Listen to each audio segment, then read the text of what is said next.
လက်ရှိ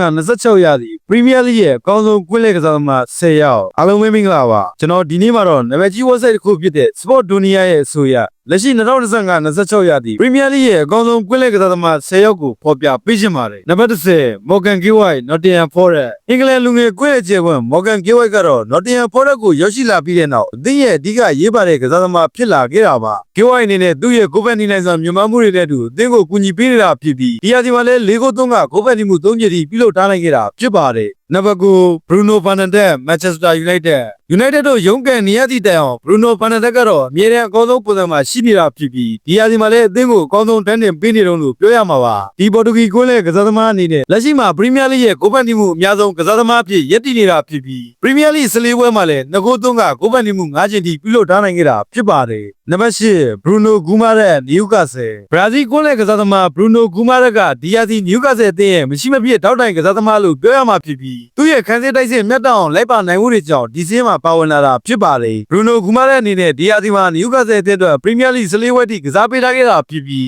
5ဂိုး3ကဂိုးပတ်တီမှု2ကြိမ်ထိလည်းပြုလုပ်ပေးထားနိုင်ခဲ့တာပါနံပါတ်9 Adam Wharton Crystal Palace တို့ရဲ့အပိဗလာနဲ့ Community တိုင်းချန်ပီယံပြုမှုတို့မှာအဓိကကျခဲ့တဲ့ Adam Wharton ကတော့ဒီစီးရဲ့နံပါတ်9နေရာမှာရပ်တည်နေခဲ့တာပါဒါပြင်အင်္ဂလန်ကွင်းလက်ချေဖွင့်နေနဲ့ဒီရာသီမှာလည်း Palace တို့ကိုအမှတ်ပေးစရာအဆင့်၄နေရာထိရောက်အောင်ကူညီပေးထားနိုင်ခဲ့တာဖြစ်ပြီးဂိုးပတ်တီမှု3ကြိမ်ထိလည်းပြုလုပ်ပေးထားနိုင်ခဲ့တာဖြစ်ပါတယ်နံပါတ်6 Ryan Gravenberch လီဗာပူးဒီရာသီမှာ Premier League Champion လီဗာပူးတို့ရုန်းကန်နေရတယ်ဆိုပေမဲ့နယ်သာလန်ကွင်းလက်ကစားသမား Gravenberch ကတော့အသင်းအတွက်အတည်ငြိမ်ဆုံးကစားသမားလို့ဆိုရမှာပါ Gravenberch အနေနဲ့ဒီရာသီလီဗာပူးတို့အတွက်လည်းအဓိကရေးပါတဲ့ကစားသမားအဖြစ်ရှိနေတာဖြစ်ပြီး Premier League 73ပွဲမှာ3ဂိုး3ကဂိုးပတ်တီမှု2ကြိမ်ထိလည်းပြုလုပ်ပေးထားနိုင်ခဲ့တာဖြစ်ပါတယ်နံပါတ်5 Martin Zubimendi Arsenal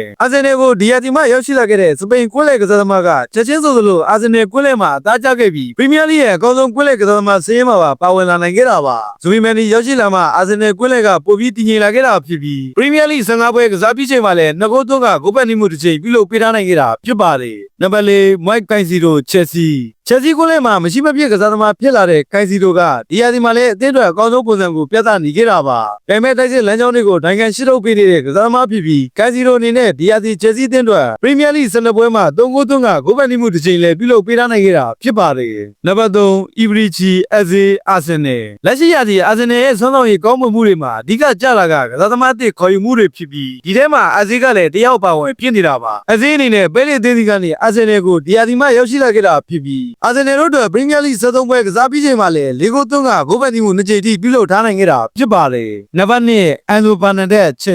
Chelsea နဲ့အာဂျင်တီးနားကွင်းလက်ကျက်ကွင်း Enzo Fernandez ကတော့ဒီစီးရဲ့နံပါတ်2နေရာမှာရပ်တည်နေခဲ့တာပါ Enzo Fernandez အနေနဲ့ဒီရာသီ Chelsea အသင်းအတွက်အဓိကရေးပါတဲ့ကွင်းလက်အင်ဂျင်တစ်လုံးလို့ပြောရမှာဖြစ်ပြီးသူ့ရဲ့ခန်းစစ်တိုက်စစ်မြတ်တောင်ကစားပေးနိုင်မှုတွေနဲ့အတူပရီးမီးယားလိ14ပွဲမှာ၄ဂိုး3ကဂိုးပတ်တီမှုတစ်ချိန်လည်းပြုလုပ်ပေးထားနိုင်ခဲ့တာဖြစ်ပါတယ်နံပါတ်1 Declan Rice Arsenal လက်ရှိပရီးမီးယားလိရဲ့အကောင်းဆုံးကွင်းလက်ကစားသမားကဘယ်သူလဲမေးရင် Declan Rice ကလွဲပြီးဖြေစရာလူရှိမယ်မထင်ပါဘူး Arsenal နဲ့အင်္ဂလန်ကွင်းလက်ကစားသမားကဒီရာသီ Arsenal တို့အမှတ်ပေးစရာအဆင့်1ရပ်တည်နိုင်မှုမှာအဓိကခန်းကဏ္ဍကပါဝင်နေတာဖြစ်ပြီးပရီးမီးယားလိ15ပွဲမှာလည်း2ဂိုး3ကဂိုးပတ်တီမှု3ချက်ထိပြုလုပ်ပေးထားနိုင်ခဲ့တာဖြစ်ပါတယ်